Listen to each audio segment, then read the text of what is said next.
안녕하세요. 근로복지공단 적용기획부 김영인 팀장입니다.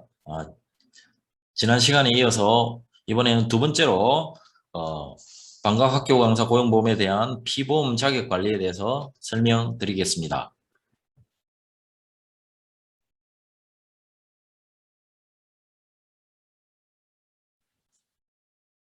자, 먼저 국공립 학교별 신고사항입니다. 자, 취득상실 신고서는 학교별 종사하는 특고를 소득 기준에 관계없이 모두 신고하여 주시면 됩니다. 월 보수 통보는 취득자 전원에 대한 월 보수액을 노무 제공 월의 다음 월까지 모두 신고하시면 됩니다. 다만 사립학교와 민간 위탁사의 경우에는 학교 단위가 아닌 사업주별 신고이기 때문에 월 보수 80만 원 이상자만 취득상실 신고를 해주시고 월 보수 통보를 해주시면 되겠습니다. 이 경우에도 국공립학교와 동일하게 내년 3월 10일까지 납부기한이 되겠습니다.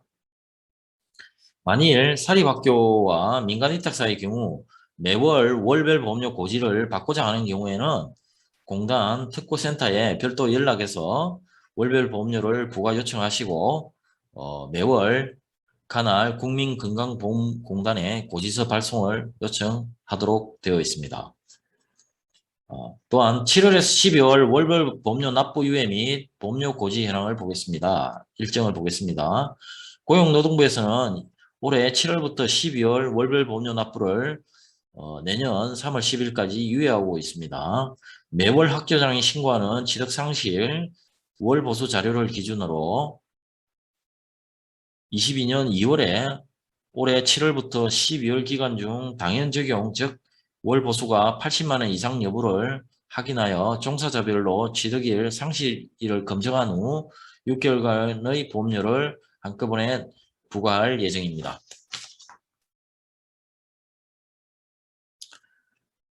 다음은 고용보험 피보험 자격 집중 신고 운영기간 보겠습니다. 자, 운영 배경은 노무 제공자 고용보험 시행 초기의 보험 사무관리 준비 등을 위해 과태료 부담을 완화하는데요.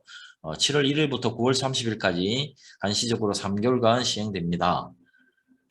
적용 대상은 피보험 자격 관련 사항에 대한 미신고, 즉 취득상실, 근로 내용 확인 미신고 및 지연 신고 등이 해당이 되겠습니다. 그 다음에 피보험자의 구분입니다.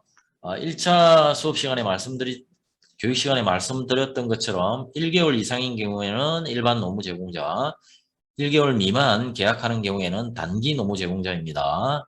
따라서 노무 제공을 받은 사업주는 해당 다음 달 15일까지, 그리고 단기 노무 제공자의 경우에는 노무 제공 내역을 다음 달 15일까지 신고해 주시면 되겠습니다. 자, 취득일을 보겠습니다. 자, 취득일은 고용보험 적용 대상이 되는 노무 제공의 시작일이며 올해 7월 1일 이전에 계약을 체결하여 유지하는 경우에는 7월 1일이 취득일이 됩니다. 물론 소득기준과 연령기준 모두 충족해야 되겠죠. 자, 소득기준 충족월의 초일이 됩니다. 취득일은. 계약 유지에도 불구 소득기준을 충족하지 못하는 월은 상실되고 소득기준을 충족하는 경우에는 해당 월의 초일 1일이 취득일이 되겠습니다. 자, 월중 계약 체결로 당월 80만 원 미만, 다음 월에 80만 원 이상이 되면 80만 원 이상이 되는 다음 달 초일 1일이 취득일이 되겠습니다. 예를 보면 자, 7월 25일 노무 제공을 시작해서 7월 25일부터 31일까지 월 보수가 20만 원, 8월 한 달간 보수가 150만 원인 경우 7월은 80만 원이 되지 않으므로 취득 대상이 아니고요. 8월은 150만 원으로 취득 대상이죠. 그러면 취득일은 월 초일인 8월 1일이 되겠습니다. 물론 취득신고는 다음 달인 9월 15일까지 하고 월 보수 통보는 9월 말까지 하면 되겠습니다. 휴일인 경우에는 다음 날까지입니다. 자, 취득신고 시 유의점입니다. 신고기한은 앞서 말씀드린 사유 발생일 다음 달 15일까지이고 서식은 피보험 자격 취득신고서가 있습니다. 되도록이면 전자신고 토탈 서비스를 이용한 전자신고를 이용하시면 되겠습니다. 자, 미이행 시 사업주가 신고를 하지 않는 경우 노무 제공자가 직접 신고가 가능하며 피보험 자격 취득신고서 또는 확인 청구로 가능합니다. 청구하실 때에는 노무 제공 계약서 등 관련 증명할 만한 서류를 첨부하시면 되겠습니다.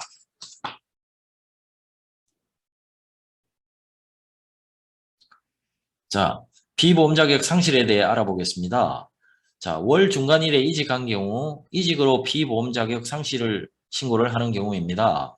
자, 상실월의 월 보수액 80만 원 이상인 경우 이직일 다음 날이 상실일이 되고요.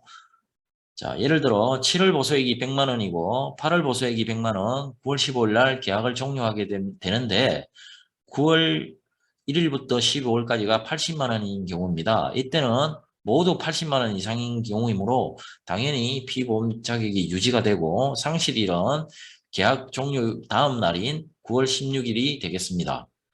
자, 다음 예에서는 7월 100만 원, 8월 100만 원, 9월 15일 계약을 종료했는데 자, 9월 보수액이 75만 원입니다.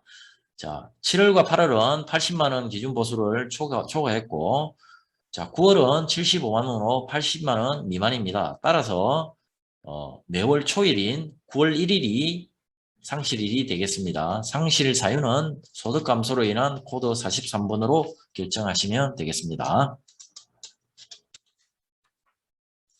그 다음 소득 감소로 인한 피보험 자격 상실을 계속 보겠습니다.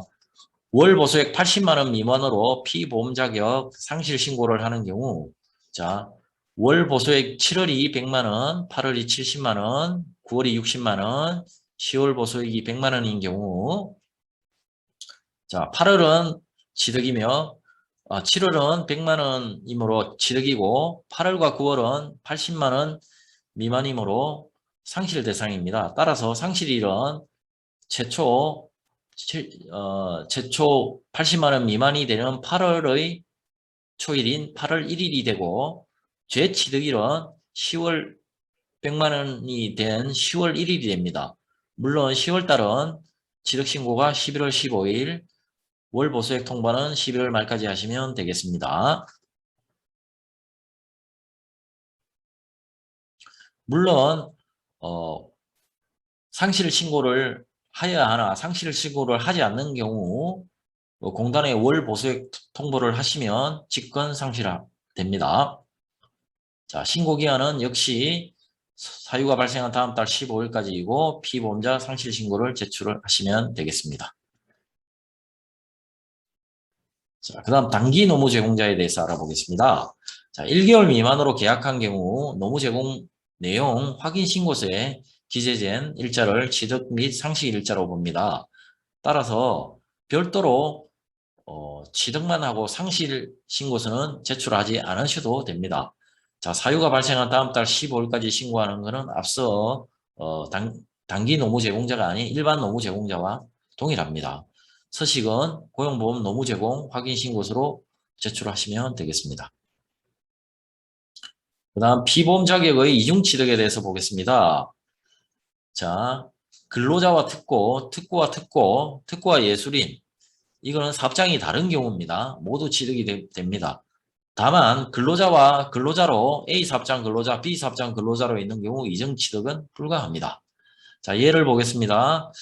자, 한 명이 특고와 예술인 그리고 A 사업장 근로자, B 사업장 근로자로 일하는 경우 자, 근로자와 근로자는 이중 취득이 불가능하므로 소득이 높은 A 사업장 근로자가 피보험 자격을 취득하게 됩니다. 그리고 특고와 예술인과는 이중 취득이 가능하므로 특고 예술인 A 사업장의 근로자로 피보험 자격을 취득하게 됩니다. 다음 특수형태 근로종사자가 고용보험 자영업자 고용보험에 가입한 경우가 있습니다. 이때는 특고만을 취득하는 것이 원칙입니다. 하지만 자영업자 고용보험 가입자가 특고와 자영업자 모두 취득을 원하는 경우에는 신고에 의해서 이중 취득이 가능합니다. 그럼 단기 특고자가 자영업자 고용보험에 가입되어 있는 경우는 둘 중에 선택하도록 되어 있습니다. 하지만 같은 사업장 내에서 임금 근로자와 특고 이중 취득은 절대 불가합니다. 이때는 임금 근로자가 우선하게 됩니다. 자, Q&A 궁금한 점을 보겠습니다. 노무 제공자의 피보험 자격, 취득 상실 신고 등 피보험 자격 관련 신고는 언제, 누가 언제 어떻게 해야 하는지. 자, 고용보험법 제15조에 따라 방과후 학교 강사와 노무 제공 계약을 체결한 사업주는 그 사유가 발생한 달의 다음 달 15일까지 공단에 고용보험 피보험 자격 신고를 해야 합니다. 자, 방과후 학교 강사의 월 보수가 80만 원 미만인 경우도 취득 신고 대상인지 여부입니다. 자, 앞서 말씀드린 대로 국공립학교는 월 보수액 80만 원 미만 여부에 관계없이 각 학교에서 체결한 방과후 학교 강사의 피보험 자격 취득 및 월 보수액을 신고하여 공단에서 관내 학교 소득을 더하여 직권으로 피보험 자격 취득 상실 여부를 판단할 예정입니다. 하지만 사립학교는 본가입자가 재단이므로 같은 학교법인 내에서 발생한 소득을 합산하여 월 보수액이 80만 원 이상인 경우에만 적용 대상으로 보시면 되겠습니다. 그리고 용역업체도 또한 사립학교와 동일합니다.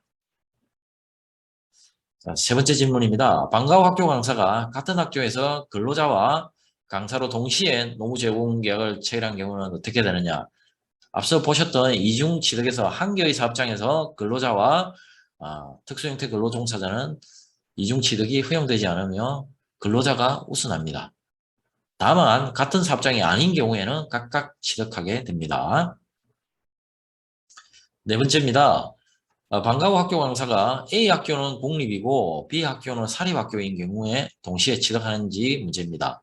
자, 이때는 A 학교의 사업주는 시도교육감이고 B 학교는 사립학교 재단이 되겠죠. 따라서 사업장이 다르므로 피보험 자격을 각각 취득한다고 보시면 되겠습니다. 자, 그 다음 외국인 강사의 경우에도 적용되는지 여부입니다. 자, 외국인인 노무 제공자에 대한 적용 범위는 고용보험법상 규정이 없는 상태이며 고용노동부에서 법안을 마련하여 올 하반기 개정 준비를 하고 있습니다. 법 개정 전까지 체류자격 코드가 F2 영주, F5 거주, F6 이민 결혼에 한정하여 신고된 비보험 자격 취득 신고서는 처리가 가능하지만 그 외 체류 자격은 현재까지 불가능함을 말씀드립니다. 여섯 번째 질문입니다. 월 보수가 80만 원을 넘었다 안 넘었다 반복하는 경우 그때마다 취득 상실 신고를 반복해야 되는지입니다. 앞서 보셨다시피 월 보수가 80만 원 이상이면 당연 적용 취득으로 취득 신고를 하였다가 이후에 80만 원 미만으로 월 보수액이 변경되면 상실 신고 대상입니다. 다만 상실 신고를 하지 않고 월 보수 통보만 한 경우에 공단이 직권으로 상실하게 됩니다. 상실한 이후에 월 보수액이 다시 80만 원을 넘으면 취득 신고도 해야 되고 월 보수 통보도 해야 되면 필수 사항입니다. 네, 이상으로 방과학교 강사에 대한 피보험 자격 관리에 대해서 설명드렸습니다. 감사합니다. 다음 시간에 뵙겠습니다.